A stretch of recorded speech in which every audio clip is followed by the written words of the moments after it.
ViVO entry smartphone အသစ် Y02S လေးကို unboxing လုပ်ပြီးတူတူကြည့်အောင်ပါ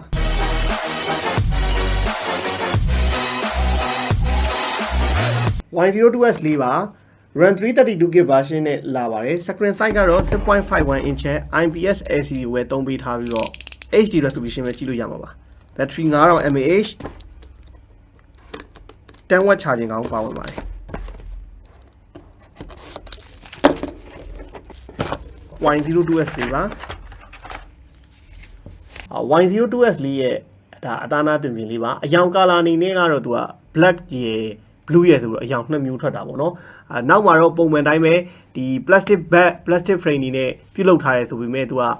ဒီ anti fingerprint ပေါ့နော်လက်ရမထင်အောင်တော့ဒီသူ့ရဲ့ back cover တွေကို Y series ရဲ့ထုံးစံတိုင်း ViVO ရဲ့ထုံးစံတိုင်း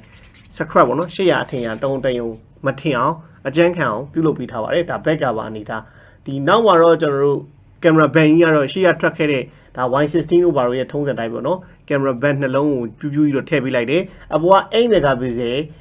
main camera ပါပြီးတော့အောက်ကတော့ကျွန်တော်တို့ camera မပါပါဘူး flash mini ပဲပါတာဖြစ်ပါတယ်အဲ့တော့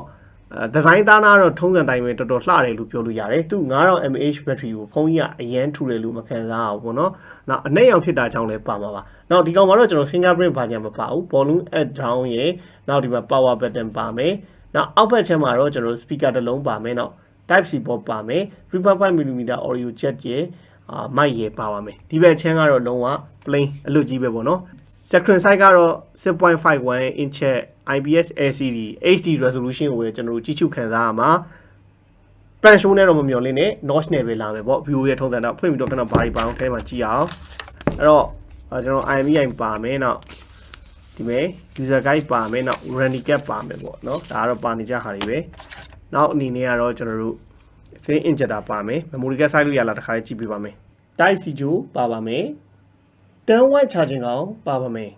အဲ့တော့9000 mAh ဆိုတော့ battery အကြာကြီးခံနေဆိုပြီးမဲ့ 10W charging နဲ့ဆိုတော့ကျွန်တော်တို့အားတော့အကြာကြီးသွင်းရမယ်ပေါ့နော် gas slot ကတော့ 3 gas slot ဖြစ်ပြီးတော့ single net memory card ဂျိုင်းတူထည့်သွင်းအသုံးပြုနိုင်မှာဖြစ်ပါတယ်။ Site ရဲ့ performance အနေနဲ့ကတော့သူက MTK ရဲ့ Helio P35 ကိုအသုံးပြုပေးထားတာဖြစ်ပါတယ်။ကဲအဲ့ဒါအသာထားပါ။ကဲဆက်လက်လေးလုပ်လိုက်အောင်ကျွန်တော်တို့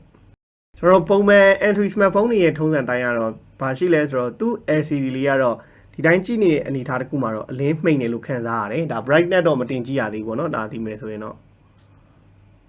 တင်ကြည့်တဲ့အချိန်မှာဆိုရင်တော့လင်းတော့လင်းလာပါတယ်ဒါပေမဲ့အရန်အလင်းအောင်များတဲ့အချိန်နေပူထဲမှာကြည့်ရဟိဆိုရင်တော့အလင်းအောင်လုံလောက်မှုရှိရင်မှရှိကောင်းရှိနိုင်မယ်ကျန်တာတော့ကျွန်တော်တို့ဒီ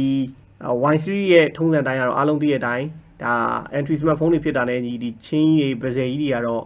ထူမယ်ပေါ့နော်ပန်ရှုံးနဲ့မလာဘူး notch နဲ့ပဲလာမယ်နောက်ကျွန်တော်တို့ display မှာဟိဆိုရင်လည်းဒီကျွန်တော်တို့ refresh rate ပါညာပါမှာမဟုတ်ဘူး။ Set ရဲ့စွမ်းဆောင်ရည်ပိုင်းအတွက်တော့ MediaTek P35 ကိုအသုံးပြုပေးထားပြီးတော့ RAM 332GB version နဲ့လာတယ်။ဈေးနှုန်းက3,400,000ပေါ့ဗျာ200ရောဆိုတော့နောက် Android version ကတွဲ Phantom OS ကလည်းတွဲကျွန်တော်တို့အသုံးပြုရမှာဖြစ်ပါတယ်။အဲ့တော့ကျွန်တော် camera ဆမ်းမယ်ပေါ့ဗျာ။အဲ့တော့ camera ထဲမှာဒီ Android smartphone ဆိုတဲ့အတိုင်းပဲ time lapse ပါမယ် video ပါမယ် photo ပါမယ်နောက် beauty ပါမယ်ပေါ့ portrait mode ဆိုပြီးတော့တီးတန်းတော့မပါဘူးပေါ့နော်အဲ့တော့ကျွန်တော် photo အရင်ရိုက်ကြည့်အောင်ပေါ့နော်ပုံမှန် photo ကျွန်တော် Y series ရဲ့မှာတော့ရုပ်ထွက်ကာလာရတဲ့အနေအထားတစ်ခုမှာတော်တော်အဆင်ပြေတဲ့အနေအထားတစ်ခုမှာရှိရပေါ့နော်အရင်ကြီးကျွန်တော်တို့ဖွာကြီးတွေမထွက်ဘူးAndroid smartphone တစ်လုံးအနေနဲ့ကတော့ဒီလောက်ရုပ်ထွက်ပဲရမှာပေါ့နော်တချို့ဖုန်းတွေမှာရှိတာဗျာကျွန်တော်တို့ကဒီ Android smartphone တွေမှာရလိုက်တဲ့ဟိဆိုရင်ကာလာတွေအရောင်တွေကရှိတဲ့နာထက်ကိုဖွေးကြီးတွေပဲသွားတယ်အဲ့လိုတော့မရှိဘူးသူ့ Y series ထဲမှာတော့အဆင်ပြေတဲ့အနေအထားတစ်ခုမှာရှိတယ်သူ့ရဲ့8 megapixel main camera ပေါ့နောက် ViVO ရဲ့ထုံးစံတိုင်းကတော့ကျွန်တော် beauty မှုတစ်ခါတည်းပါတယ်ဗျာများသောအားဖြင့် ViVO ကိုင်တဲ့လူတွေလည်းဒါကိုကြိုက်လို့ဝယ်တာများပါတယ်နောက် selfie camera ကတော့ကျွန်တော်5 megapixel selfie အဲ့မှာလည်း beauty မှုနဲ့ကျွန်တော် skin tone တွေကိုပြင်ပြီးတော့ရိုက်လို့ရတယ်ပေါ့နော်နောက်ကျွန်တော်5 megapixel နဲ့ရိုက်တဲ့ပုံမှာတော့ပုံမှန် photo နဲ့ရိုက်တဲ့ဟိဆိုရင်တော့မျက်နှာမှာပုံမှန်ရှိနေကြဒါအဆက်ပြောက်ပါညာတော့ရှိမယ်တကယ်လို့မရိုက်ချင်ဘူးဆိုတော့ beauty မှုနဲ့ရိုက်ရင်တော့အဲ့အဆက်ပြောက်လေးပျောက်သွားပါလိမ့်မယ်အဲ့တော့ဒီ camera ကောင်းတယ်မကောင်းဘူးဆိုတော့ entry smartphone မှာရှိဆိုင်တဲ့ camera တွေပါတယ်ဒါပေမဲ့အယောင်တွေရတဲ့နေရာမှာတော့ဖြော့တော့ဖြစ်သွားတဲ့ဘက်ကိုတော့မသွားဘူးကာလာတင်းတင်းရင်းလေးရတယ်လို့ပဲပြောလို့ရပါတယ် speaker ကတော့တစ်လုံးနဲ့ပေါ့နော်ကျွန်တော် budget smartphone နဲ့ထုတ်ပြန်တာရတာ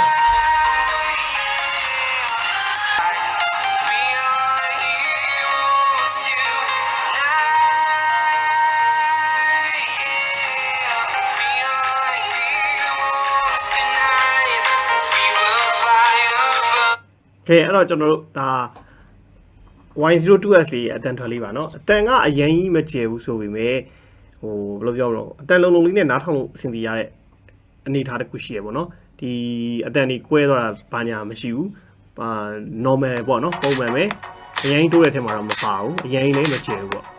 ဆိုတော့အခုနောက်ပိုင်းတွေ့လာရတဲ့ Android smartphone တွေရဲ့ထုံးစံတိုင်းပါပဲ brightness လေးနည်းနည်းနေတာရယ် green angle လေးရတာနေတာပဲရှိတယ်ပုံမှန်သူ့ကိုပုံမှန်ဒီတက်တဲ့ပေါ့နော်screen တက်ကြည့်မယ်ဟေးဆိုရင်ရုပ်ထွက်အနေထားကသူ့ရဲ့ LCD ကအရင်ဟို color ဖူးဖူးဖြစ်နေတာဘက်ကမသွားဘူးရှိသေးရှိထိုက်တဲ့ color အရောင်အသွေးတော့ရှိတယ်ဒါပေမဲ့တခုရှိတာကဒီဈေးကွင်းချင်းမှာ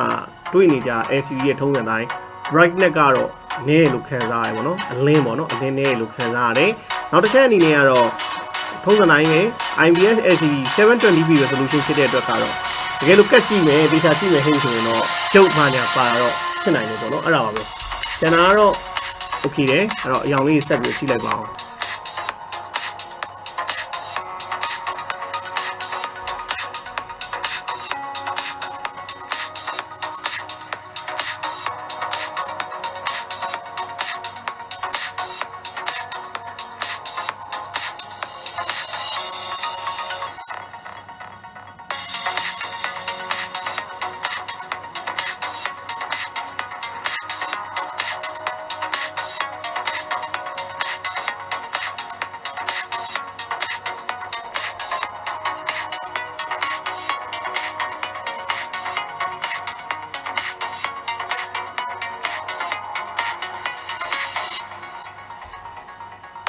ကျွန်တော်အခုမြင်တွေ့ခဲ့ရတော့ ViVO Y02S ရဲ့ရုပ်ထွက်တွေအတန်းတွေကိုကြည့်ရှုခန်းစားနားဆင်ခဲ့တာဖြစ်ပါတယ်အဲ့တော့ကျွန်တော်တို့ Y02S လေးကို unboxing လုပ်ပြီးတော့ first impression အနေနဲ့ပြောရမယ်ဟေးဆိုရင်တော့